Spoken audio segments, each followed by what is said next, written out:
Last part में हमने देखा था कि मैक्स ने जियानवो किंगडम के सभी वॉरियर्स को हरा दिया था, जिसके बाद जियांग के सीनियर ने मास्टर होंग को बुलाकर उसे अपना स्टूडेंट बनाने का ऑफर दिया था। पर मास्टर होंग ने इसके लिए मना कर दिया था क्योंकि वो अभी फिलहाल अर्थ से दूर नहीं जा सकते थे।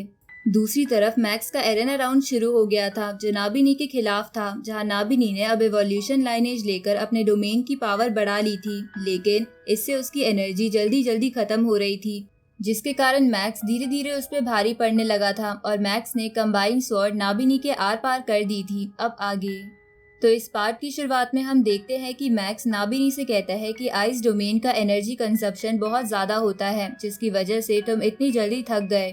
ये सुन के नाबिनी को गुस्सा आने लगता है और वो अपनी ताकत इकट्ठा करके मैक्स पर अटैक करने की तैयारी कर रहा था, पर मैक्स उससे कहता है कि तुम अपनी लिमिट क्रॉस कर चुके हो, इसलिए तुम मेरे लिए अब खतरा नहीं हो और मेरा कुछ नहीं बिगाड़ सकते हो। अब मैक्स ये बोल के नाबिनी के अंदर एक बार फिर अपने गॉडली आर्मामेंट की नीडल को घुसा देता है।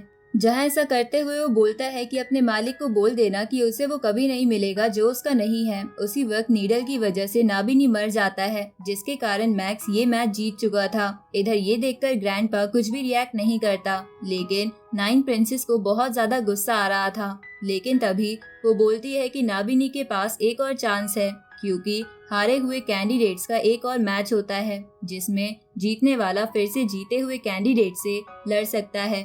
इस तरफ मैक्स दोनों मास्टर के पास आ जाता है, जहां खुशी के मारे मास्टर ली शेंग मैक्स को उठा लेते हैं। साथ ही बबाता और मास्टर होंग भी बहुत खुश थे। तभी मास्टर होंग मैक्स से कहते हैं कि अगर तुम एक और बार जीत जाओ तो मिल्की वे गैलेक्सी हमारी हो जाएगी, लेकिन तुम्हारा अगला अपोनेंट रोंग जुन है जो बहुत ही खतरनाक है, क्योंकि मैंने जब इससे फाइट करी थी तब मुझे महसूस हुआ था कि इसकी और मेरी पावर में कितना डिफरेंस है। तभी मास्टर ली शेंग कहते हैं कि ये तो सच बात है, रोंग जुन की एबिलिटी बाकी पार्टिसिपेंट से बहुत ज्यादा है, क्योंकि मैं उसका एक भी अटैक नहीं झेल पाया था।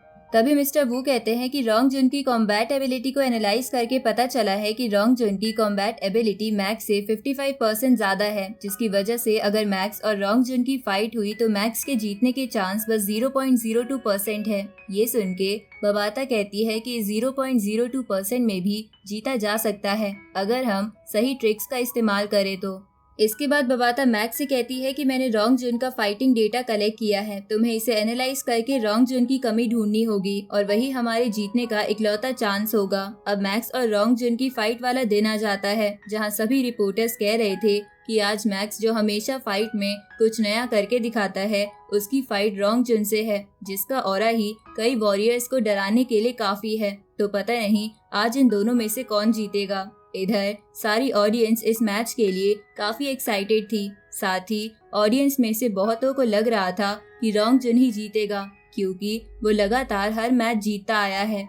दूसरी तरफ आज कोशन बेदी को भी मैक्स पर बेट लगाने में डर लग रहा था, क्योंकि उसे भी पता था कि रोंग जुन बहुत स्ट्रॉन्ग है और उसके सामने शायद मैक्स ना टिक पाए, जिसकी वजह से वो काफी पैसे हार सकता है। इस तरफ मैक्स फाइट के लिए लॉबी में पहुंच जाता है, जहां थोड़ी देर बाद रोंग जुन भी आ गया था, जिसकी हाइट मैक्स से काफी बड़ी थी। साथ ही उसे देखकर मैक्स को काफी प्रेशर फील हो रहा था।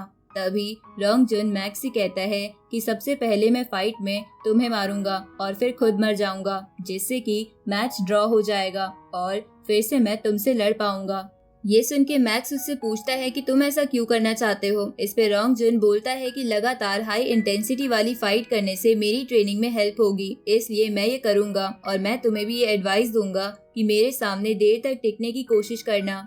अब वो दोनों एरेना में आ जाते हैं, जिन दोनों को देखकर सभी लोग अपनी सांसें रोककर खड़े हो गए थे। इसके बाद कैंगबो मानियो मैच स्टार्ट करवा देता है, जहां मैच स्टार्ट होते ही वो दोनों एक दूसरे पर अटैक करने लगते हैं। पर शुरू में ही रोंग जुन मैक्स पर भारी पड़ने लगता है, जिसे देखकर मैक्स अपने मन में बोलता है कि इसकी ताकत देखकर पता चल रहा है कि दोनों मास्टर्स इससे कैसे हार गए थे। इसके बाद मैक्स अपना मेटल डोमेन एक्टिवेट कर देता है ताकि वो रोंग जुन से बराबर की टक्कर ले सके।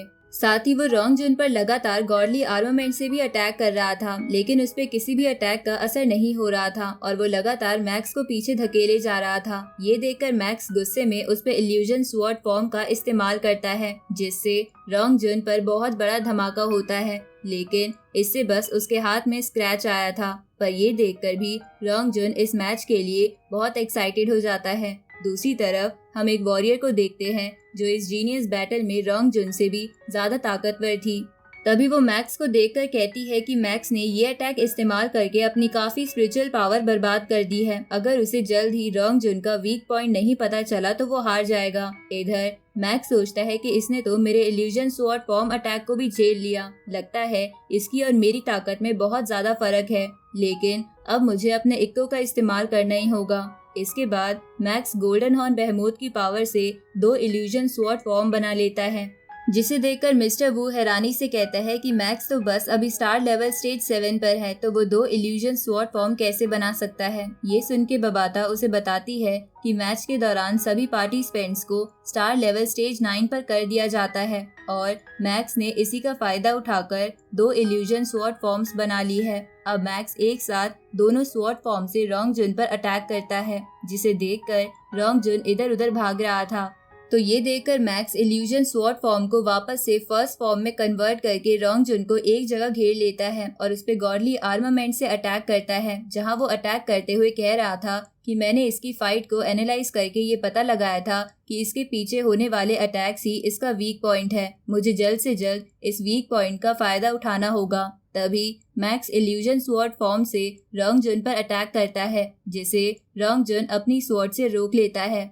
लेकिन तभी मैक्स दूसरी स्वॉर्ड फॉर्म को वापस फर्स्ट फॉर्म में बदलकर कई सारे नीडल से रोंग जुन पर अटैक करने लगता है और खुद भी उसकी तरफ आने लगता है। ये देखकर गुस्से में रोंग जुन अपना अर्थ डोमेन एक्टिवेट कर देता है, जिसकी वजह से मैक्स बहुत दूर जाके गिरता है और उस पे ग्रेविटी का प्रेशर भी बहुत ज्यादा बढ़ जाता है। उसी वक्त रोंग जुन मैक्स पर अटैक करने के लिए आगे आने लगता है, पर मैक्स उसे अपनी एक इल्यूजन स्वॉर्ड फॉर्म से रोक लेता है। लेकिन तभी वहाँ दो रोंग जुन आ जाते हैं, जहाँ दूसरे वाला मैक्स पर अटैक कर रहा था। तो ये सब देखकर दोनों मास्टर्स को मैक्स की चिंता होने लगती है। साथ ही मैक्स भी समझ जाता है कि ग्रेविटी का प्रेशर ज्यादा होने की वजह से रोंग जुन ने बस अपना एक एक्स्ट्रा इल्यूजन क्रिएट करा है और यही एबिलिटी गोल्डन हॉर्न बेहेमोथ के पास भी है। अब मैक्स फाइट करते हुए उसी टेक्निक को याद करने लगता है। तभी रोंग जुन मैक्स पर दोनों साइड से अटैक करता है, लेकिन तब तक मैक्स वो टेक्निक सीखकर खुद को भी 2 में डिवाइड कर लेता है। ये देखकर दोनों मास्टर खुश हो जाते हैं, लेकिन 9 प्रिंसेस को बहुत ज्यादा गुस्सा आ रहा था। अब मैक्स दोनों इल्यूजन स्वॉर्ड फॉर्म से रोंग जुन पर अटैक करता है, लेकिन रोंग जुन उससे बच के मैक्स की एक फॉर्म को बहुत दूर फेंक देता है, जिसके बाद रोंग जुन की दोनों बॉडी एक साथ मैक्स पर अटैक करती है। लेकिन वो बस मैक्स का बनाया इल्यूजन था, जो रोंग जुन के अटैक करने पर गायब हो जाता है।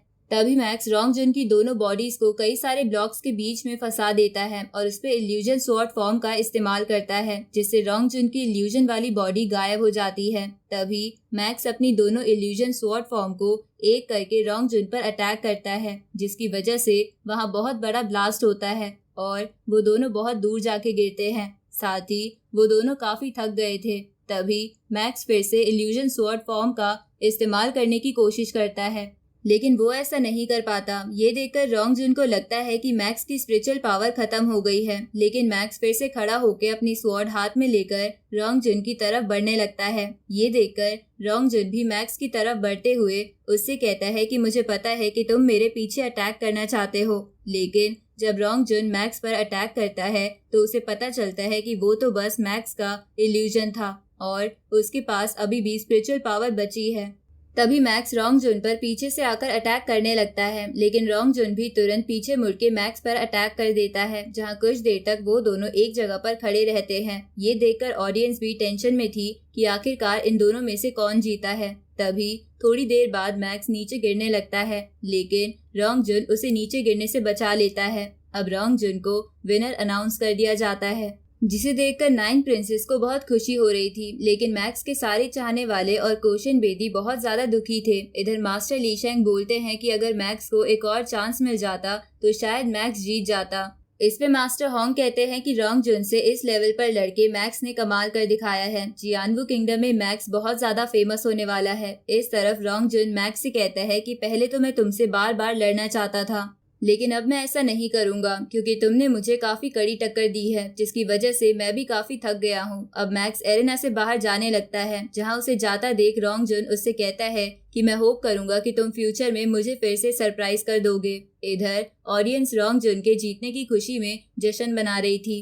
पर वो साथ साथ मैक्स का भी नाम चिल्ला रहे थे क्योंकि वो भी रोंग जुन से काफी अच्छे से लड़ा था। इधर वो वॉरियर बोलती है कि रोंग जुन और मैक्स दोनों ही कमाल के हैं और ये दोनों ही मुझसे लड़ना डिजर्व करते हैं। इधर ये फाइट के बाद कैंगो मानियो सोचता है कि भले ही रोंग जुन जीनियस बैटल का one of the strongest candidate है, पर मैक्स भी कम नहीं है और वो फ्यूचर में जरूर काफी नाम कमाने वाला है। इधर लॉबी से बाहर आके मैक्स सोचता है कि मुझे अपनी सीक्रेट टेक्निक्स के अलावा अपने स्पिरिचुअल वेपन भी अपग्रेड करने होंगे और उन्हीं की मदद से मैं फ्यूचर में टिक पाऊंगा।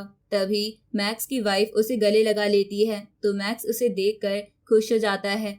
उसी वक्त वहाँ दोनों मास्टर्स भी आ जाते हैं और वो ही मैक्स की वाइफ को यहाँ लाए थे। अब मास्टर हॉन्ग मैक्स से कहते हैं कि तुम्हें डिसअपॉइंट होने की जरूरत नहीं है, अभी भी हमारे पास साइकिल बैटल जीतकर अर्थ को बचाने का चांस है। अब मैक्स बबाता के पास जाता है जहाँ बबाता उसे बताती है कि साइकिल बैटल के रूल्स के मुताबिक तुम्हें हर दिन 10 राउंड लड़ने होंगे और वो भी 3 साल तक। इसलिए मैं तुम्हारे लिए एक ट्रेनिंग प्लान क्रिएट करूंगी। ऊपर से मैंने तुम्हारी हेवनली शील्ड को भी अपग्रेड करके लेवल 5 पर कर दिया है।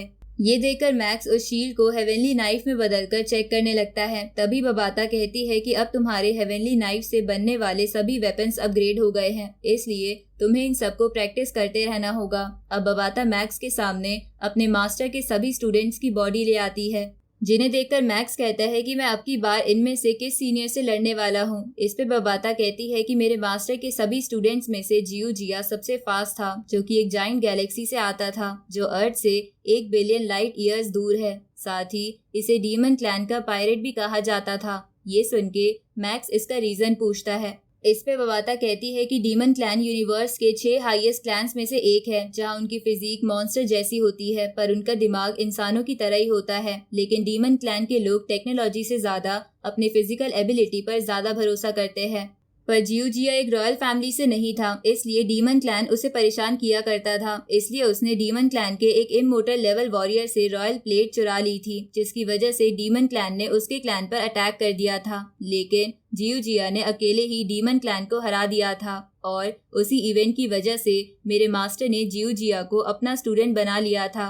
अब जिया की ये सब कहानी सुन के मैक्स बहुत ज्यादा एक्साइटेड हो जाता है। तभी बबाता जिया का क्लोन बनाते हुए कहती है कि मैं इसे तुम्हारे लेवल पर सेट कर रही हूँ और अगर तुमने इसे हरा दिया तो तुम्हें काफी एक्सपीरियंस मिलेगा।